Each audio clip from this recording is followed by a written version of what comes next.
Overhaulin officially ended after this happened. Hey, what do you think, man? Oh! What's up, man? Hold on, dude.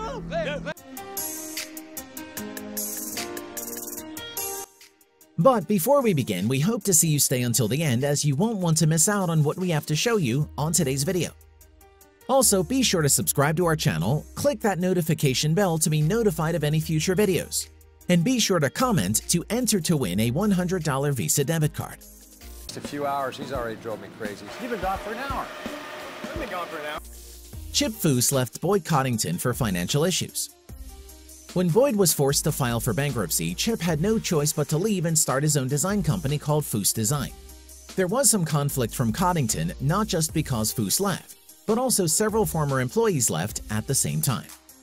People were mainly drawn to the likable personality of Chip, and in fact, many of the designs that came out of CODDINGTON's shop were made by Chip. The car community was shocked to hear the news that CODDINGTON had passed away in 2008.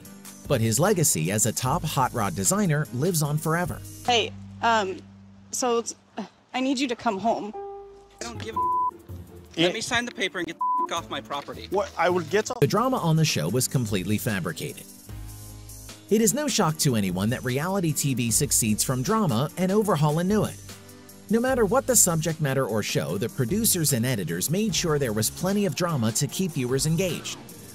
Overhaulin is one of the very few shows that have little, if any, real drama behind the scenes. Foose essentially made the show a true passion project, and all of the designers and car mechanics on the show shared the same passion as Chip did.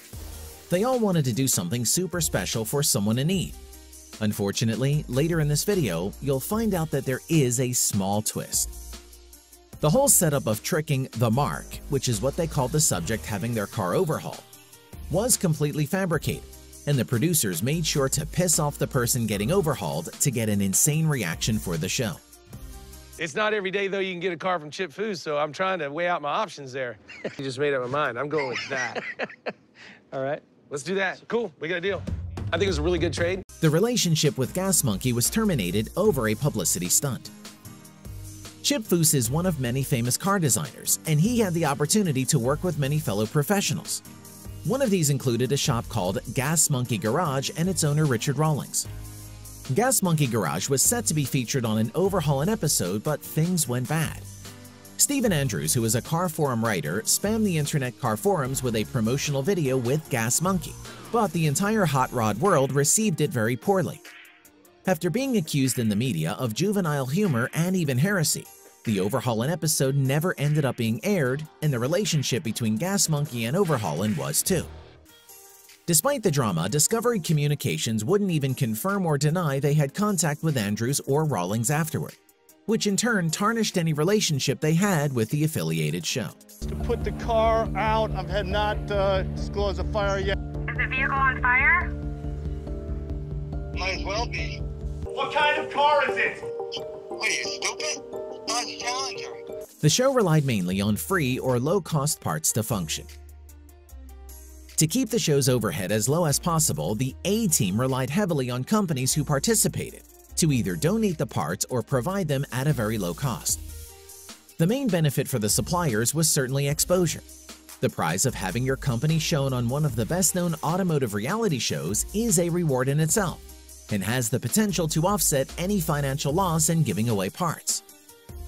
The sponsors of the show were extremely vital to Overhaulin, and without them, the cost of creating each and every car would have been extremely high. It turned out to be a very successful strategy, and as long as the show could bring viewers, the companies were happy to provide parts. Holy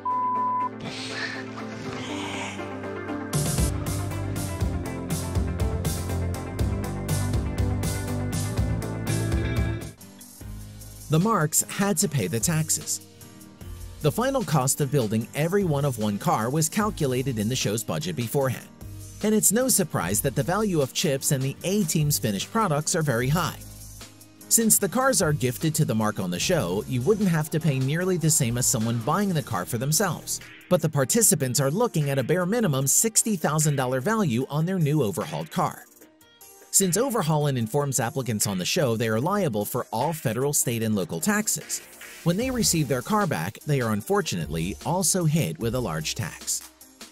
The fair market value of the completed project is uncertain. The applicants for the show would have to have thousands of dollars just sitting around before they could even apply. Watching this whole thing off stage, just a series of emotions. Obviously, your dad drove it, your brother drove it, and then you have a second brother who's no longer with us, right? Right. It's a little bittersweet because I'd love for him to be here with us. It's just all about the three boys and some great times we had with this car. Many of the cars have sentimental value and are later sold. The main part of being chosen for an Overhaulin episode is to have a good and sometimes emotional story that the audience can relate to. Many of the cars are antiques that are rare collectibles, family heirlooms, or valued more for their sentiment than their market value. When Overhaulin completely transforms a car, the value of it surges on the market. The new owner is then faced with a dilemma. While the sentimental value remains, there may be a lot of money left on the table if the owner decides to keep it. Given that the majority of contestants on the show are regular working-class people, the opportunity of cashing in tens of thousands of dollars for just making it on a TV show may be too good of an opportunity to pass up, regardless of the sentiment or value it had to them beforehand. Sure, it sounds a bit sad, but it is good to know that they won't struggle with bills for a long time. Does it run? Well, Mark, you tell him about it. Edelbrock. Brand new crate 350, 450 horse, got a 200 R4 transmission from Art Car, so you can cruise this thing on the freeway. Many of the cars had to be fine-tuned after completion. The projects featured on Overhaulin are notably very challenging, and it is surprising but true that all the cars are completed on time. Given the short time frame, it is common that the cars leave the shop with some issues. The issues are luckily very minor, such as a crooked mirror, a button not working, a rough riding suspension, and so on. But they do require being fixed before they are fully roadworthy. To the show's credit, they do whatever fixing or adjusting that needs to be done even after the episode is filmed. It usually depends on the condition of the car before all the work was done. Some were sitting for years and have rust or missing parts and require more fundamental changes than others. Of all the issues that could go wrong after the overhaul, the most common issue was related to the paint jobs. The quality of work was top-notch, but given the short timeline, there would be blemishes and scratches that need to be touched up later. And this is over a ton of cow manure. Wait till you see what we're about to do with it. We're gonna put the lies in fertilizer. Man, this is hard to wash and smell.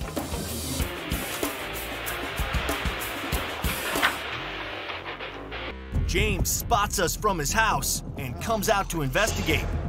Oh, what happened? The show really tries to anger the marks. The big hook of the show, other than the unique and detailed car designing, is how they end up tricking the mark to take their car away. They spend a lot of time planning and executing the elaborate fake thefts, making up legal allegations, or coordinating a body shop that previously had their car to say they lost it. If you're wondering why the authorities didn't do anything when they were contacted by the mark, they were always in on the prank themselves. During the prank's planning, police, neighbors, and the mark's family members were contacted well before the overhaul, making the only person who didn't know about what was going to happen the mark themselves. The show picked contestants who had a very deep emotional attachment to their vintage antique car, so they would show an extremely entertaining outburst when they learned that their car is either lost or being taken away. A very special replacement is now on its way in. This is a Ford Motorsport 460 Super Cobra Jet. Aluminum heads, 550 horsepower. Some of the cars totally lose their value due to the changes. While there are many benefits of having your car overhauled, such as your project is worth way more than just an average restored car, there is also a negative side to the level of change that some of them go through. Sometimes when Chip designs the car, it is fundamentally changed to the point the actual kind of car is also changed. Aristotle's ship of Theseus law addresses exactly what and how much change can be performed before a car is considered a different car. Essentially, a car's identity is tied to its chassis, so there is no problem adding or modifying body and engine parts. Changes at the chassis level also change the car's identity, and thus making its potential value something entirely new. Cars that are modified too substantially are usually not to enthusiasts' liking of the particular type, and thus completely changing the class of car that it once was. Okay, now you can put your hand down, but keep your eyes closed. Eyes closed. Chip, you did that? Yeah. Celebrity overhauls receive a lot of negative feedback.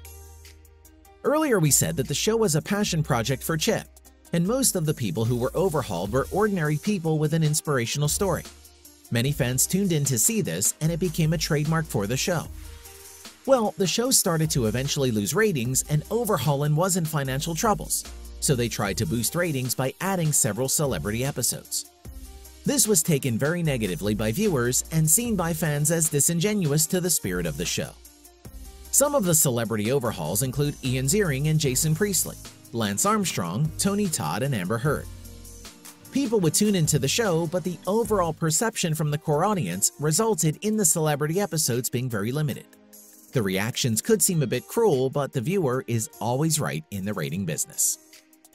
And with that said, those are the reasons why Overhaulin officially ended. Feel free to comment below what you thought of today's video.